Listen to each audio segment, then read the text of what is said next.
Now, as we progress deeper into raising Kanan, and especially Season 2, we return to a common theme explored in Season 1, the loss of Kanan's innocence, as well as Lou getting shit done, and getting shit done right.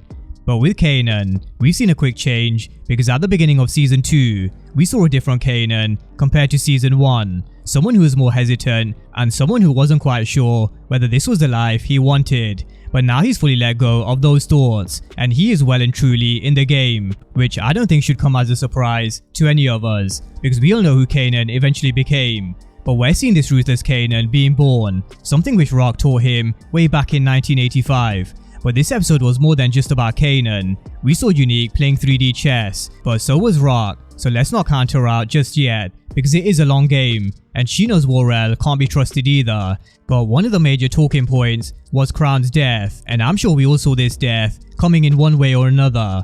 But later on in this video, I'm gonna come back to why I think Rock wanted Lou to kill Crown. So with that being said, this episode started with something I made reference to in the week, Rock playing the 50th law. Now when you work for others, you're at their mercy, they own your work and they own you. And that's what Rock was telling everyone at the beginning of episode 6. She was gonna squash this shit with Salbacelli, but she is no punk and she wasn't bending over for the Italians either. She was thinking about the bigger picture, she wanted to go national, and we saw her meeting with Cartier later on, who not only showed us he's a man not to be messed with, but also someone who's got business in DC and Baltimore. But Rock faced opposition from not just Lou, but also Marvin. Now for the first time, we saw Kanan in the inner circle, something he wanted ever since Season 1. We saw him standing outside Lamont's diner listening to Rock, Marvin and Lou, and now he's finally in the mix. But we do have to say, Lou did warn him.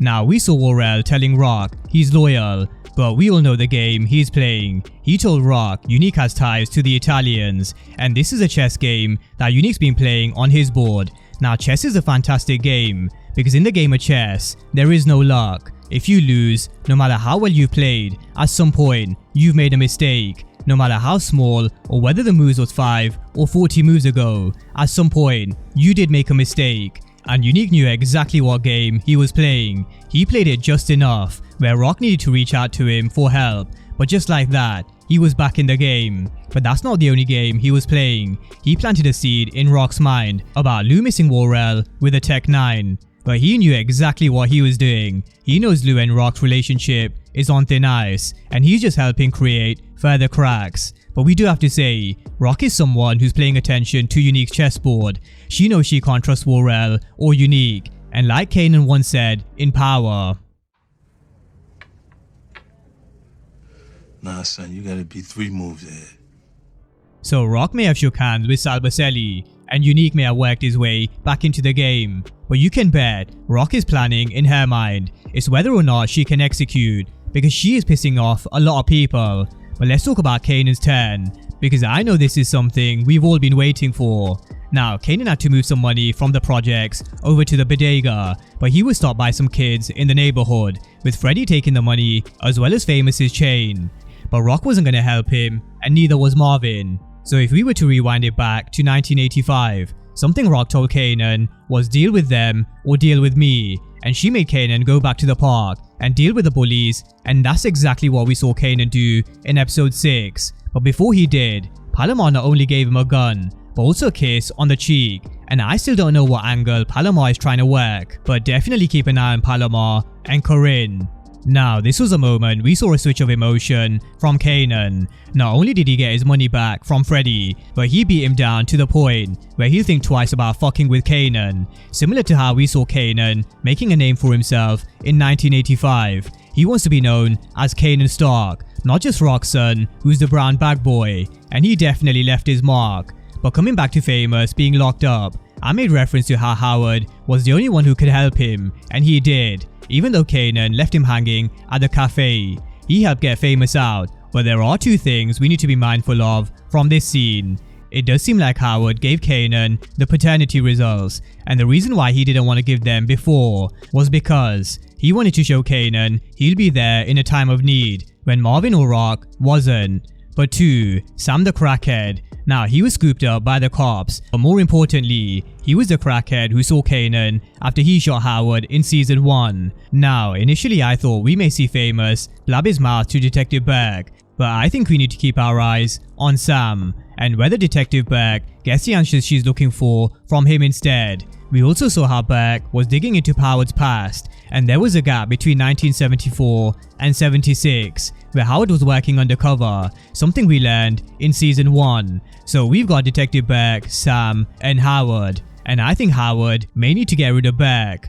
But let's talk all things Duke, Kenya, and Marvin, but don't forget about Rock, because she was always going to be involved in some way.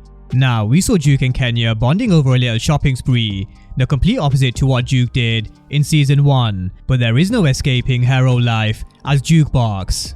Now, I was beginning to wonder whether we'd see Rock talking to Marvin about what went down between him and Duke, and boy did she lay into him. She told him she helped raise Duke, and if he puts hands on Duke, he puts hands on Rock, and the next time he does, she's gonna kill him herself.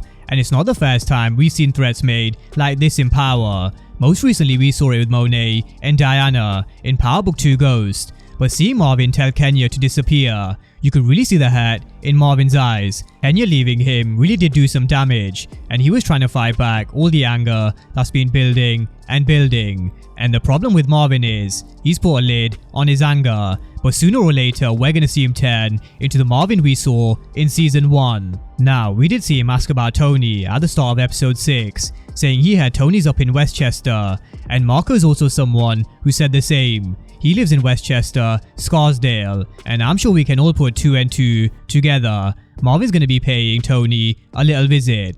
Now, he is also someone who has a knack of finding who he wants. For example, Scrappy's cousin in episode 2, Kenya in episode 6, and soon to be Tony once again. But on his relationship with Duke, it really is broken beyond repair. Duke made it clear in episode 1. You ever gonna forgive Marvin? Wasn't planning on it. Now, I wouldn't be surprised to see Duke tell Kenya exactly what happened with her and Marvin, which is why we could see this scene from the official trailer. Now, let's talk all things Lou and Crown, because there was no way Lou was going to let Crown get away with the latest move behind his back. But what I was surprised with was Ziza, but it does definitely make sense, and I'm going to come back around to this in just a moment.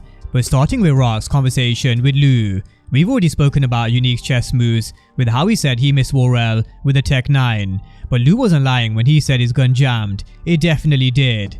But he said he was done doing that work, and surprisingly, Rock said she'd let him go, but I think it was a complete opposite. I think she wanted Lou to get rid of Crown, because that way, Cartier steps in and becomes Lou's partner in the label, and what does that do for Rock? It brings her into the business and a way for her to clean her cash, because we all know Rock wants to learn how Cartier does what he does. So I think this was a chess move from Rock, and both Rock and Cartier are ones to watch, and maybe Ziza was involved as well. Now, earlier in the week, I did make reference to how we need to pay attention to songs in the background, and the lyrics behind this scene was trouble coming my way, and there was definitely trouble for Lou, who really did flip a switch, and let's not get it twisted, he did let a lot of shit go, but Crown making his move with Rock was the final straw, and he didn't just stop at the punch this time, he took it all the way, and this scene did kinda remind me of when Ghost did the same to Jason Michich.